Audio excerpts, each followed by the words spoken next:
The US dollar is at a 20-year high and it's going to get stronger. Now, this might be good news for the United States in the short term, but the rest of the world is going to face a currency crisis.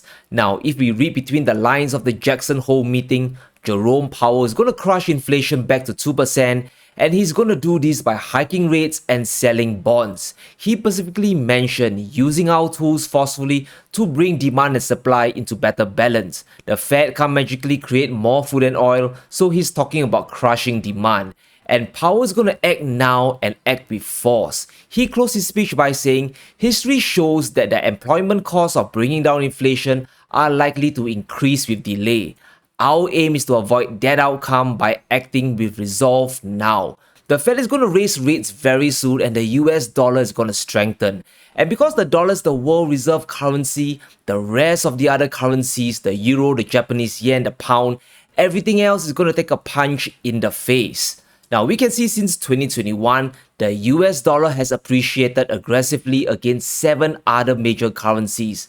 This means the yen, the Australian dollar, the Swiss franc, they are all getting devalued relative to the greenback. In fact, the euro has collapsed relative to the dollar and it is beyond parity. 100 euros will only get you $99.60 today. And we are only at the start of this global currency devaluation.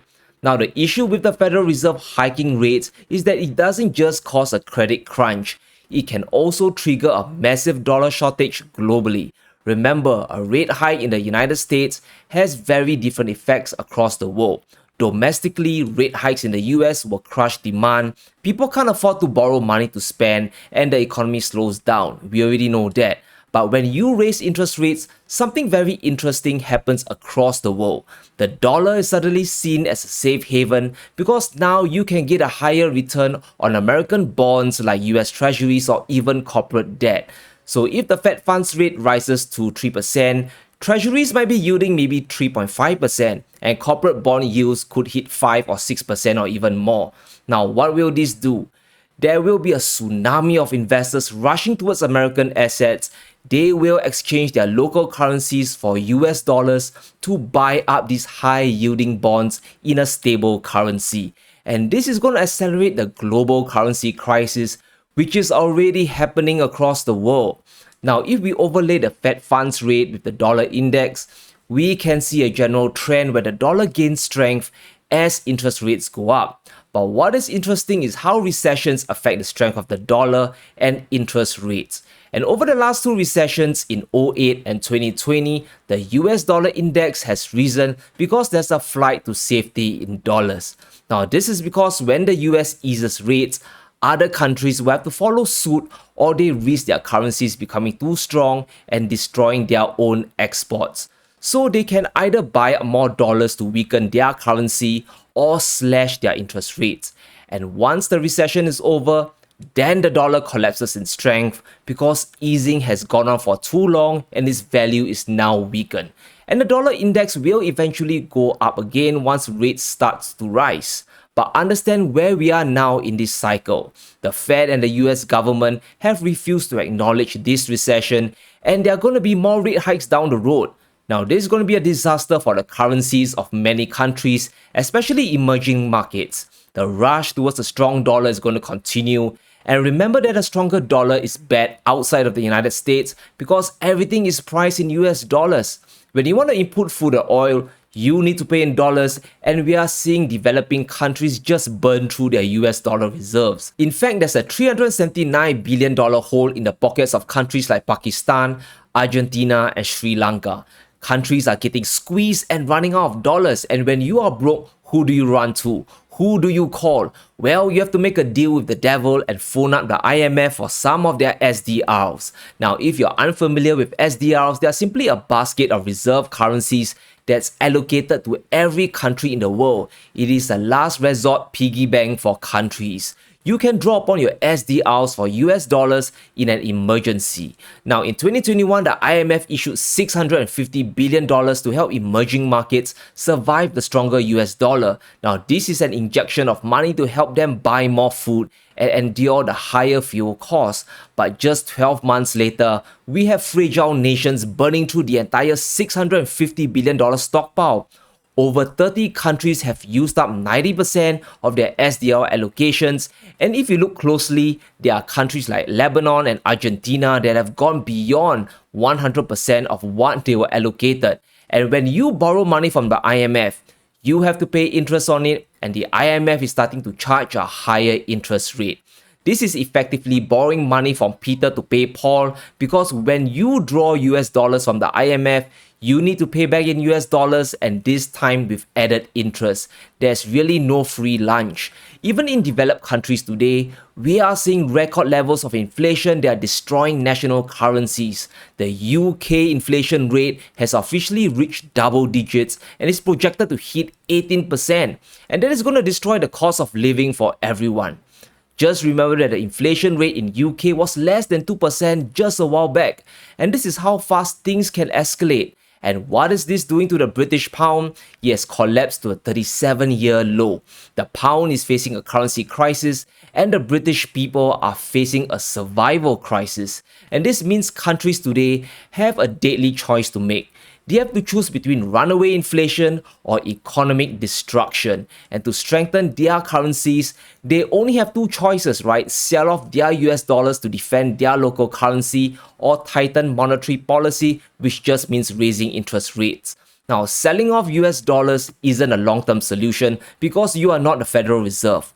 You can't print dollars into existence, and your stockpiles will eventually run dry. And you need dollars to import stuff. So the easier way is to raise interest rates and just destroy demand. So central banks across the world will start to raise interest rates in tandem with the Federal Reserve. The ECB will hike, Asian banks will hike, and even the Bank of Japan, I believe, will eventually hike as well. We will likely see a volley of rate hikes across the world coming soon because central banks understand that they cannot get left behind. For example, if Canada's interest rate is 3% and the US Fed funds rate is 5 or 6%, we will see Canadians selling off their currency to stash their money in US dollars, and this will create a deadly devaluation spiral of the Canadian dollar. And this is exactly what I believe went down during the Jackson Hole meetings. If we take a look at the symposium's agenda, we can see that there are multiple central bankers from the EU, France, Switzerland, and Korea all gathered together. Now, it won't surprise me if they had lunch, they had coffee meetings, talking about how to coordinate their rate hikes in order to fight off inflation. Now, I want us to focus on this part of Powell's speech to the people at Jackson Hole. This is key. He specifically mentioned central banks can and should take responsibility for delivering low and stable inflation, and followed up with, our responsibility to deliver price stability is unconditional. Don't you have a feeling that the speech was directed to every central banker in the room, telling them to hike? Sure as hell sounds like that to me. And this means that the world will likely be plunging into a deeper recession in the next 6 to 18 months. It's either you destroy economic demand or inflation will destroy your entire country. Now, what does this mean for us? Well, every country will be starting to tighten their monetary policy very soon.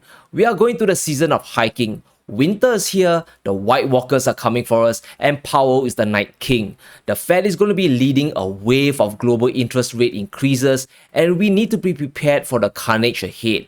Now, how much will countries hike? It really depends on the strength of your economy and how responsible your central bank has been. Now, even in Singapore, our headline inflation has reached 7%, and tightening is expected to happen very soon here. We can see that half of Asia has already hiked interest rates, and sooner or later, the rest of the region is going to jack up their rates as well. They have to do it or face a currency crisis and higher inflation. Now, an economic slowdown is going to hit the entire world and just not America. Cash in general is going to leave the system, and when rates go up, businesses are going to suffer. Home prices are going to come down, unemployment will slowly creep up, and spending is going to evaporate. And this is the nasty thing about today's state of the economy.